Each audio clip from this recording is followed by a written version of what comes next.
I was so taken aback that I had to rub my eyes. There, where he wasn't supposed to be, was my husband. Why? Why are you here? I stammered. My husband was supposed to be on a business trip to New York. Yet here he was in Los Angeles in a hospital of a neighboring city. The shock didn't stop there. Next to my husband was a woman and a child snuggled up close. The mother and child were smiling gently at my husband, and he, in return, was smiling warmly at them. Anyone who didn't know better would think this was a snapshot of a happy family, but I knew differently. What I was witnessing was an odd scene where my husband was with an unknown mother and child. I couldn't just stand by and let this pass. I slowly approached them and called out from behind. My name is Farah, 35 years old. After graduating from university, I started working at an advertising agency. I got married at 28, and it's been 7 years now. My daughter, Emily, who I gave birth to when I was 30, is almost 5 now. She's been growing up healthy and strong without any major illness. My husband, Jacob, is a corporate employee, but he's been increasingly busy for the past few years, frequently coming back late at night and going on business trips. For that reason, our daughter Emily has developed a slight aversion towards him. "Mommy, is Daddy coming home today?" my daughter asked me as I was preparing dinner. I paused from my cooking, looked at her, and replied, "He will come home, but he might be late as usual. Daddy seems to be busy with work." "Really? Then it's just you and me until bedtime?" she asked. "Yes, that's right," I answered. "Yay! Hey Mom, let's watch the anime we recorded together." "Okay, after we eat dinner and take a bath." My daughter's face lit up instantly and she went to spread a tablecloth in the living room. Seeing my daughter visibly happy about my husband's late return made me feel a bit complicated, but it couldn't be helped. It wasn't unreasonable that my daughter wasn't attached to him. My husband only came home to sleep. We used to go out as a family on our days off, but the last time we did that was more than a year ago. My husband's work was so busy that working on weekends was not unusual. On his days off, he would go out alone. He was home very rarely, and when he was, he just locked himself in his room to watch movies or browse the internet. Especially in the last year, he had no conversation with our daughter, and they didn't speak to each other even when they were face to face. I was always the one who had to mediate, which was quite stressful considering we are a family. Our daughter, Emily, is almost 5 now. If we keep going like this, I'm afraid she will really stop being attached to my husband. She used to love going out as a family and adored my husband. I want them to go back to how they used to be. Thinking of this, I decided to wait for my husband's return to try to change this situation. When I greeted him with a welcome home, as he came in late at night, he made a clearly displeased face. Although I was a bit annoyed by his attitude, I decided to start a conversation anyway. "Hey Jacob, you haven't had a proper conversation with Emily for about a year, have you?" "Not really. I don't think so. There's nothing to talk about," he replied. "You were her father. I wish you would act like one. All of her friends go out as a family, and only our house doesn't even talk to their father. Don't you think that's sad?" "What's the point of saying that? I'm not playing around. I'm working," he said dismissively. "I understand that, but I think Emily is the one suffering if this continues," I said. My husband sighed in annoyance and slumped heavily on the sofa. When I sat down next to him, Jacob slowly loosened his tie and told me, "I'm sorry, but I'm really busy right now. I'm up for a promotion, and I want to focus on my work." "I can see your dedication to your job, but isn't family also important? I understand that working on weekends is tough, but maybe just one day," I suggested. "I don't want to be left behind by my coworkers, you understand, right? I'm working this hard for our family, don't you see?" he replied. "I understand that," I said, hesitating. I knew my husband was working hard, dedicating himself to his job for the sake of his promotion, but in his immersion in work, he seemed to have lost sight of our daughter and me. If things continued this way, it wasn't just his relationship with our daughter that was at stake, but our entire family bond might be at risk. Feeling anxious, I gathered my courage and decided to be frank about my feelings. "Jacob, please, I understand you're busy, but I want you to keep Emily's birthday free." "Ha, her birthday?" he asked. "Yes, it's the first Sunday of next month. Her birthday is actually on a Friday, but I also have work on weekdays. I want to take her somewhere on Sunday." "I don't know about next month's schedule yet," he said. "But at this point, there aren't any business trips scheduled, right? Even if it's a work day, you can take one day off." Please, for Emily's sake, I pleaded. Despite my persistent pleas, my husband tersely said, "All right, I got it." I knew he was in a bad mood and had agreed reluctantly, but I was still relieved and happy. The next day, while having dinner, I felt a small glimmer of hope. I asked Emily, "Hey Emily, your birthday is coming up, isn't it? Is there something you want?"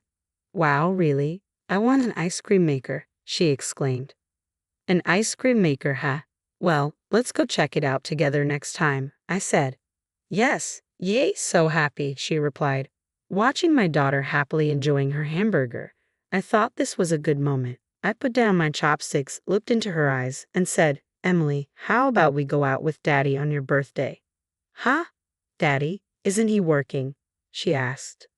"Daddy said he's going to take the day off for your birthday, so let's go somewhere you want to go, just the three of us."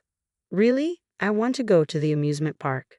"All right then, let's go to the amusement park. You can choose anywhere you like, as long as it's somewhere we can go, okay?" "Yay, Mommy, thank you."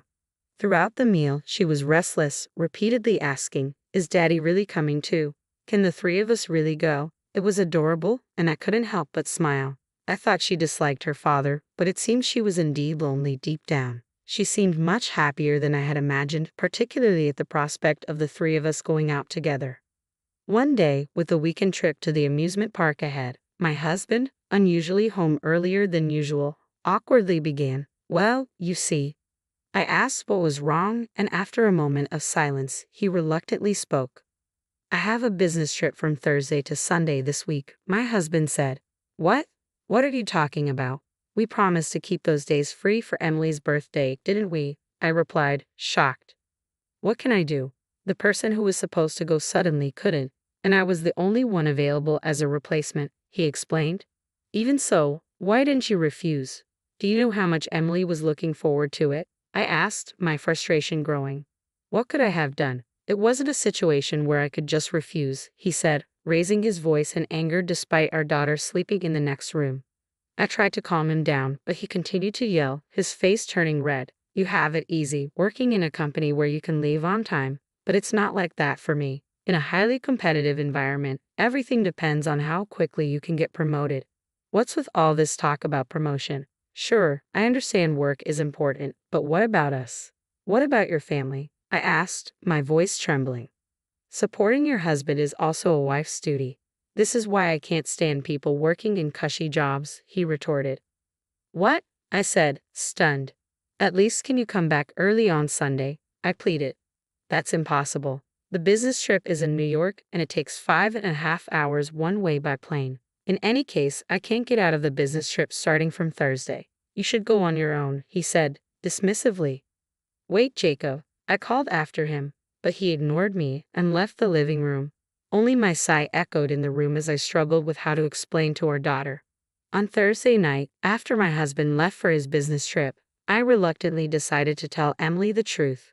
"Hey Mom, I was thinking about the amusement park," she said, her eyes full of excitement. "I want to go on Sunday." "I'm sorry, Emily, but actually Daddy has a business trip from today until Sunday, so he has to work," I explained. "Really? So he won't be able to go?" she asked, her voice tinged with disappointment. "Yes, I'm sorry," I said softly. "So, would it be okay if it's just the two of us?" I suggested, trying to keep my tone upbeat. "Okay, then I'll go to the amusement park with just Mom," she said with a forced smile. The moment of silence that followed spoke volumes about her true feelings. She probably wanted to go as a family of three, but to prevent causing me distress, she pretended to be okay. Noticing this, I felt a wave of guilt that almost brought tears to my eyes. However, I managed to hold back my tears for the sake of my daughter, who was smiling in front of me. Even though I'm alone, I'm determined to make Emily enjoy herself on Sunday.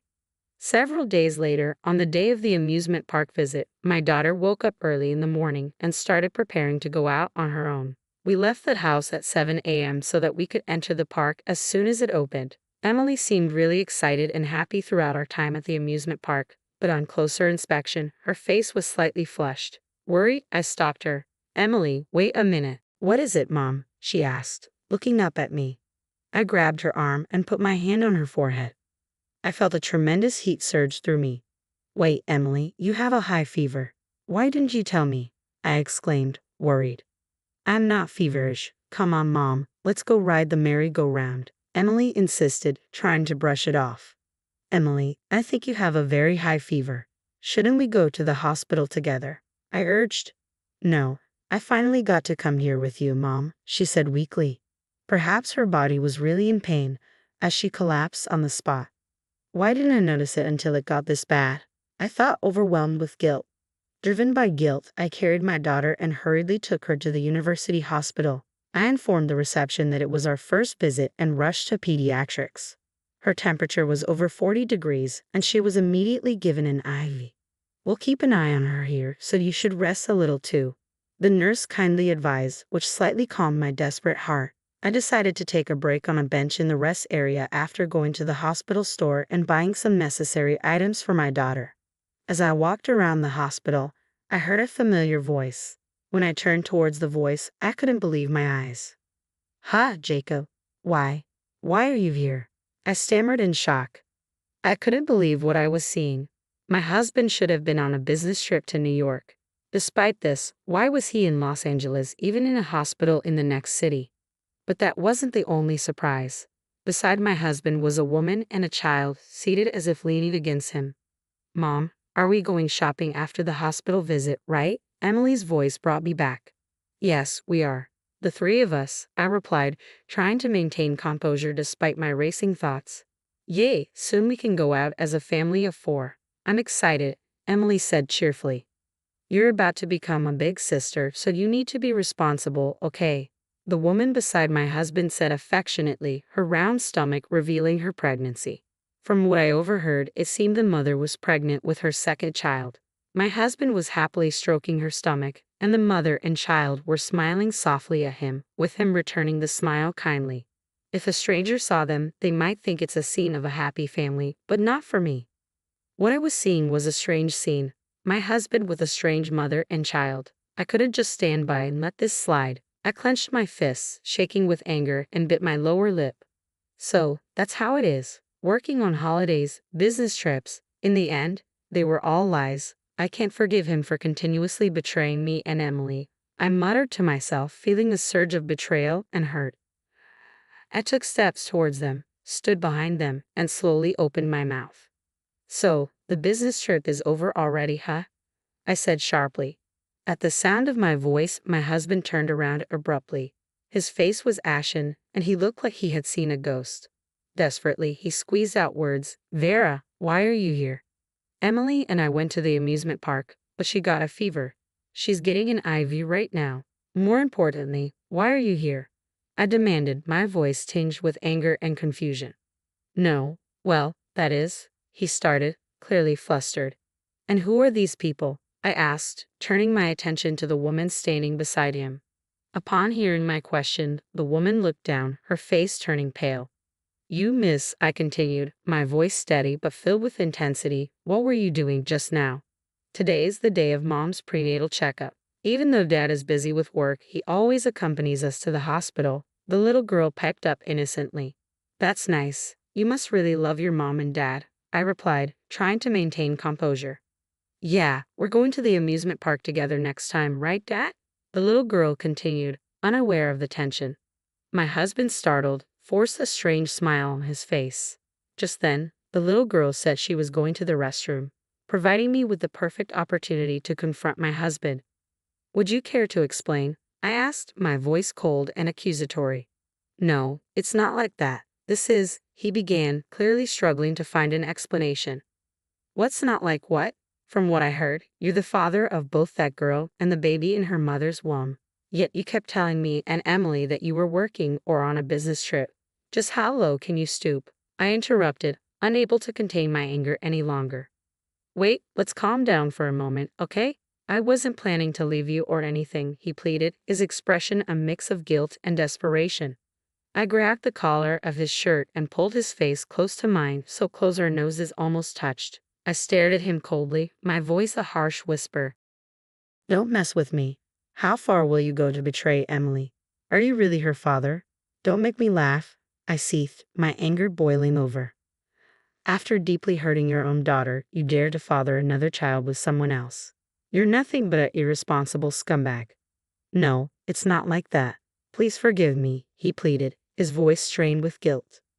Forgive you? You have the audacity to ask for forgiveness? Neither Emily nor I will ever forgive you. When we get home, I want you to fill out the divorce papers. Get ready for it. All right. With a fierce shove, I pushed him away and stormed off. On the way home, with my now stable daughter, I stopped by the city office and picked up the divorce papers. Once we got home, I gently explained everything to my daughter in a way she could understand. She seemed to take in everything I said, and in the end, she said this. I'm glad it's not Mom who's leaving. What? I asked, surprised by her words. You always look so sad when you talk to Dad. As long as I'm with Mom, I'll be okay with anything. But Emily, I thought you loved Dad. I did love him, but I love Mom the most. I hate anyone who hurts my mom, Emily, she said firmly. My daughter's smiling face blurred through my tears. To hide my about-to-fall tears, I held my daughter tightly. Afterward, I divorced my husband. I made sure to claim alimony from him and the woman who was about to have his child.